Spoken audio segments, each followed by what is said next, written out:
Hello everyone, welcome to our channel. आज हम देखने वाले हैं एक्सरसाइज 7.2 इंटीग्रेशन समाकलन। और इसका हम लोग क्वेश्चन नंबर 6 देखने वाले हैं कि हमको समाकलन करना है किस विधि से, प्रतिस्थापन विधि से इसका समाकलन करना है। तो इसके लिए हम लोग पढ़ के आए थे, करते क्या थे। तो प्रतिस्थापन विधि से अगर हमको समाकलन करना होता था तो हम लोग ये अंडर रूट में ये वैल्यू दिख रही है और इसका हम लोग को समाकलन करना है। हम देख रहे हैं कि यहाँ पे वेरिएबल के साथ कोई एक कांस्टेंट वैल्यू है और यहाँ पे कांस्टेंट वैल्यू है। इसको सॉल्व करने के लिए हम लोग को तब कुछ मानना पड़ेगा। ठीक है, हम लोग मानेंगे कि under root a x plus B है, तो हम लोग केवल ए एक्स प्लस बी को अगर हम टी मान लेते हैं, ठीक है, इसको हम मान ली इक्वेशन नंबर फर्स्ट हो गया, ये इक्वेशन नंबर सेकेंड हो गया। ठीक है, तो हम लोग करेंगे क्या, दोनों पक्षों का अवकलन करेंगे। किसके रिस्पेक्ट में? वेरिएबल एक्स के रिस्पेक्ट में।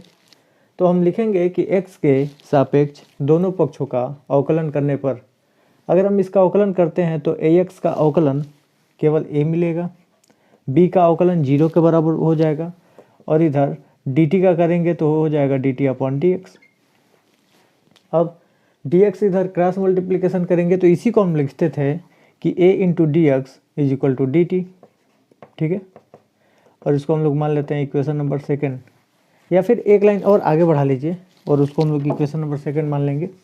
हम देख रहे हैं कि हमको यहाँ पे केवल dx की ज़रूरत है, इसलिए यहाँ से अगर हम केवल dx की वैल्यू निकालेंगे तो आप लिखेंगे 1/a, ये बराबर को उधर जाएगा तो 1/a dt, और इसको इक्वेशन नंबर आप थर्ड मान लीजिए।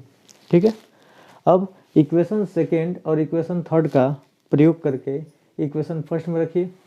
तो रखेंगे तो लिखेंगे i is equal to integration of under root a x plus b के जगह पे क्या लिख सकते हैं, इक्वेशन 2 से अंडर रूट टी लिख सकते हैं। ठीक है, और डी एक्स के जगह पे 1/a इंटू डी टी, तो लिख देंगे into 1/a into D T लिख सकते हैं।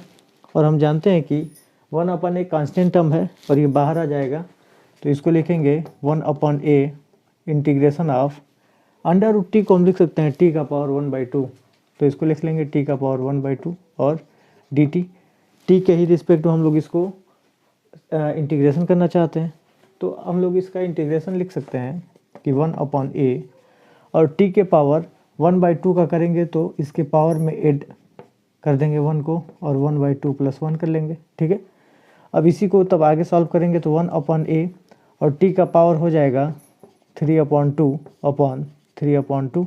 ठीक है, और 3/2 का 2 ऊपर जाएगा तो इसको लिख सकते हैं 2/3, और नीचे एक a था, a रहने दिया, और t के जगह पे हम लोग लिख सकते हैं ax प्लस बी, इसलिए हम यहाँ पे लिख देंगे ax प्लस बी, और t का पावर पूरा था 3/2, लिख देंगे 3/2, और एक कांस्टेंट टर्म हम इसमें ऐड कर सकते हैं।